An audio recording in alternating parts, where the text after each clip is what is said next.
नमस्कार मित्रांनो, माझं नाव संतोष गोसावी आहे. गेल्या 20 वर्षाहून अधिक मी लोकांना फायनान्शियल प्लॅनिंगच्या संदर्भामध्ये मदत करत असतो. मी त्यांना त्यांच्या फायनान्शियल उद्दिष्टांपर्यंत कसं पोहोचता येईल या संदर्भामध्ये त्यांना मी गाईड करत असतो, हँड होल्डिंग करत असतो. मित्रांनो, आजचा जो विषय आहे ना, हा माझ्या खूप जिव्हाळ्याचा आहे आणि खूप जवळचा विषय आहे आणि खूप असा तो एक अवेअरनेस करण्यासाठी मी आजच्या विषयाचा टॉपिक घेतलेला आहे. हा जो विषय आहे, हा विषय तुमच्या सगळ्यांसाठी अगदी महत्वाचा आहे. जर तुम्ही खरंच 1 लाख रुपयाहून अधिक कमवत असाल तर नक्कीच तुमच्याकडे इन्व्हेस्टमेंट म्युच्युअल फंड मध्ये असेल आणि म्युच्युअल फंड मध्ये इन्व्हेस्टमेंट असतात, नक्कीच तुमचे काही इन्व्हेस्टमेंट स्मॉल कॅप या कॅटेगरीमध्ये डिस्ट्रीब्यूट केलेले असतील.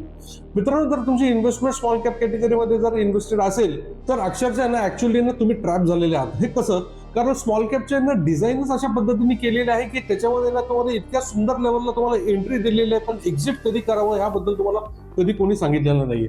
आणि आज जर तुम्ही तुमचा पोर्टफोलिओ करून बघितला तर तुम्हाला सुद्धा आश्चर्य वाटेल की तुमचा 50 ते 60% इन्व्हेस्टमेंट जे आहे ही अक्षरशः फक्त स्मॉल कॅप आणि स्मॉल कॅप शिवाय दुसरा कुठे इन्व्हेस्टमेंट नाहीये. मित्रांनो, बरेच वेळेस ज्यावेळेस मी पोर्टफोलिओच्या लोकांचे रिव्ह्यू पाहतो ना, त्यावेळेस मला प्रश्न पडतो की हे डिसिजन कशामुळे झालेले आहेत, हे डिसिजन कुठल्या गोष्टींमुळे झालेले आहेत, हे तुम्ही फंड स्वतःहून निवडले आहेत का तुम्हाला कुठल्या ऍप्सने सजेस्ट केले का कुठल्या बँक मॅनेजरने तुमच्यावरती हे फंड्स लादले गेलेले आहेत? कारण हा फार मोठा गंभीर प्रश्न आहे. आणि जर तुम्ही याच सिच्युएशन मध्ये, आत्ताच्या मार्केटच्या सिच्युएशन मध्ये अशाच गुंतवणुकीमध्ये स्टे इन्व्हेस्टेड जर करत राहिलात तर तुम्हाला माहित नाही की हा किती काळानंतर तुमची इन्व्हेस्टमेंट परत रिकव्हर होईल. नॉर्मली कसं असतं की मार्केट 10% पडलं की आपला फंड जो आपण पाहतो त्यावेळेस आपण फंड 10% पडतो असं नाहीये, तो फंड जास्त सुद्धा पडतो. आणि त्यातल्या जर तुम्ही स्मॉल कॅप कॅटेगरीमध्ये असाल आणि अशा युद्धाच्या परिस्थितीमध्ये आता जर बघितलं तर युद्धाच्या परिस्थिती वगैरे मध्ये हे स्मॉल कॅप कॅटेगरी फार डेंजरली ऍक्ट करतात आणि हे खूप जास्त खाली पडलेले असतात.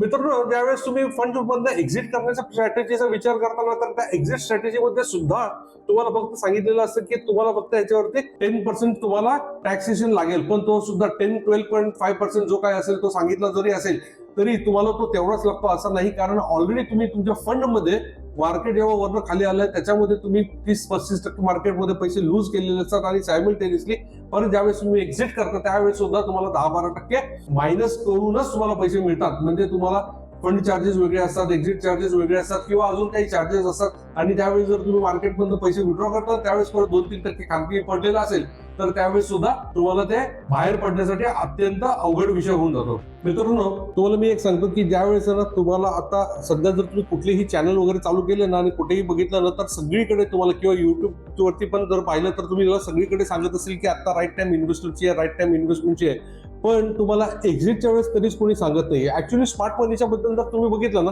तर स्मार्ट मनी जो काही स्मॉल कॅप मध्ये होता ना हा ऑलरेडी 2.5-3 महिन्यांनी बाहेर पडलेला आहे. आणि तुम्ही आणि मी अजूनही आपण ह्याच भ्रमात आहोत की नाही आता मार्केटमध्ये बाय ऑन ड्रिप स्ट्रॅटेजी करा, मार्केटमध्ये बाय ऑन ड्रिप स्ट्रॅटेजी करा आणि त्याच्यानंतर आपल्याला ते 10%, 15%, 20%चं उगाच फक्त नुसतं गाजर दाखवलं जातं, नुसती आशा दिली जाते की तुमचा एवढा मोठा ग्रो होईल, एवढी मोठी कॉर्पस होईल. असं सगळं काहीही करण्याची काही गरज नाहीये. तुम्हाला आता एक सिंपल पर्याय सांगतो मी. या पर्यायामध्ये तुम्हाला काय करायचं की तुमचा एक्झिस्टिंग पोर्टफोलिओ जो आहे इन्व्हेस्टमेंटचा हा तुम्हाला प्रॉपरली रिव्ह्यू करून घ्यायचा आहे. हा रिव्ह्यू करण्याची पद्धत अशी आहे की तुम्ही एकतर हा रिव्ह्यू कोणत्या तरी फायनान्शियल प्लॅनर कडनं करू शकता किंवा जर तुम्हाला अशी इच्छा असेल की आम्ही तुमच्या फंड्स मध्ये तुमच्या इन्व्हेस्टमेंटच्या बद्दलची रिव्ह्यू करून तुम्हाला काय त्याबद्दल सुचवावं तर तुम्ही दिलेल्या नंबरवरती संपर्क साधू शकता, माझ्या टीमशी कनेक्ट करू शकता आणि तुम्ही या संदर्भामध्ये कळवू शकता.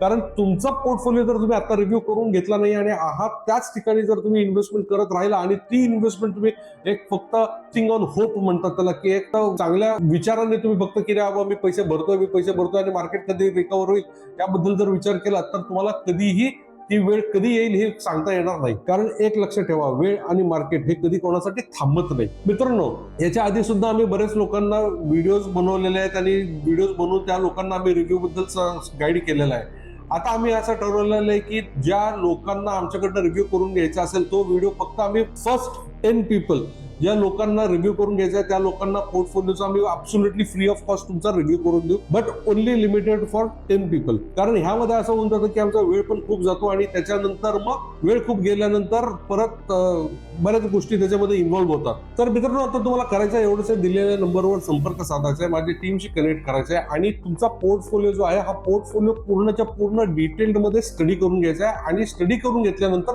त्याच्यामध्ये काय पाहिजे ती ऍडवाइस मिळून मग तुम्ही तुमचा पोर्टफोलिओ रिअलाइन करून रिॲसेट अलोकेशन करून घेणं फार गरजेचं आहे. कारण त्याच्यानंतरच तुमच्या ऑडिट नंतर तुम्हाला कळेल की तुम्हाला कुठल्या इन्व्हेस्टमेंटची, कुठल्या स्ट्रॅटेजीची सध्याच्या मार्केटच्या हिशोबाने कुठे तुम्ही गुंतवणूक केली पाहिजे. मित्रांनो, असेच जर तुम्हाला आमच्याकडनं इन्फॉर्मेटिव्ह व्हिडिओज हवे असेल तर चॅनलला सबस्क्राईब करा, लाईक करा, फॉलो करा आणि दिलेल्या नंबरवर संपर्क साधून माझ्या टीमशी कनेक्ट करून आताच तुमचा पोर्टफोलिओ रिव्ह्यू करून घ्या.